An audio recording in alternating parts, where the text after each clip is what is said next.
SIR के दौरान एक के बाद एक बीएलओ की मौत की आ रही खबरों के बीच राहुल गांधी ने चुनाव आयोग और बीजेपी पर बड़ा हमला बोला है। उन्होंने आरोप लगाया कि एसआईआर के नाम पर पूरे देश में अफरा तफरी मची हुई है, जिसके चलते 3 हफ्तों में 16 बूथ स्तर के अधिकारी यानी बीएलओ की मौत हो चुकी है।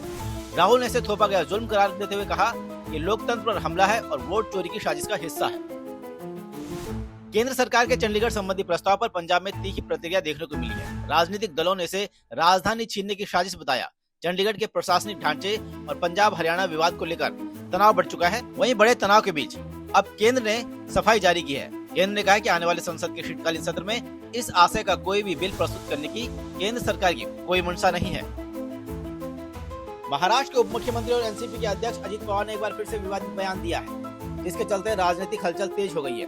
एक चुनाव प्रचार के दौरान अजित पवार ने मतदाताओं से साफ साफ कहा कि अगर उनकी पार्टी के सभी 18 उम्मीदवार जीत कर नहीं आए तो वे इलाके के लिए घोषित फंड रोक देंगे। उनके इस बयान का वीडियो सोशल मीडिया पर तेजी से वायरल हो गया। वो बारामती तहसील के मालेगांव नगर पंचायत चुनाव के प्रचार के दौरान हाल ही में एक जनसभा को संबोधित कर रहे थे।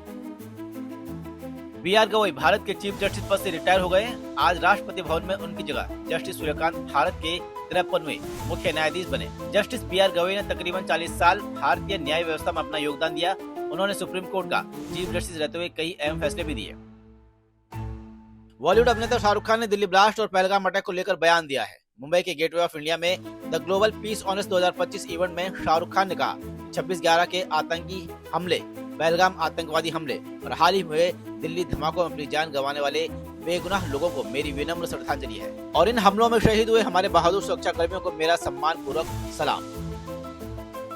साउथ अफ्रीका के खिलाफ वनडे सीरीज के लिए बीसीसीआई ने भारतीय टीम का ऐलान कर दिया है। इंजर्ड कप्तान शुभमन गिल, ऑलराउंडर हार्दिक पांड्या और उप कप्तान श्रेयस अय्यर को टीम से बाहर रखा गया है। वनडे सीरीज में wicket keeper KL Rahul team की कप्तानी करेंगे। वहीं रोहित शर्मा और विराट कोहली करीब 9 महीने बाद भारत में इंटरनेशनल क्रिकेट खेलते नजर आएंगे। इसके अलावा जसप्रीत बुमराह को आराम दिया गया है। आपको बता दें कि 3 वनडे की सीरीज 30 नवंबर से शुरू होनी है। T20 सीरीज 9 दिसंबर से शुरू, लेकिन अभी इसके लिए टीम घोषित नहीं की गई है। उत्तराखंड के चमोली में बद्रीनाथ धाम बर्फ की सफेद चादर से ढक गया है। यहाँ का तापमान -9 डिग्री सेल्सियस तक पहुँच गया है। चमोली जिले की शेष नेत्र झील भी जम गई है। वहीं पिथौरागढ़ में करीब 15,000 फीट की ऊंचाई पर स्थित आदि कैलाश पर भी बर्फबारी हुई। जबरदस्त ठंड की वजह से इलाके की सभी झीलें जम गई हैं।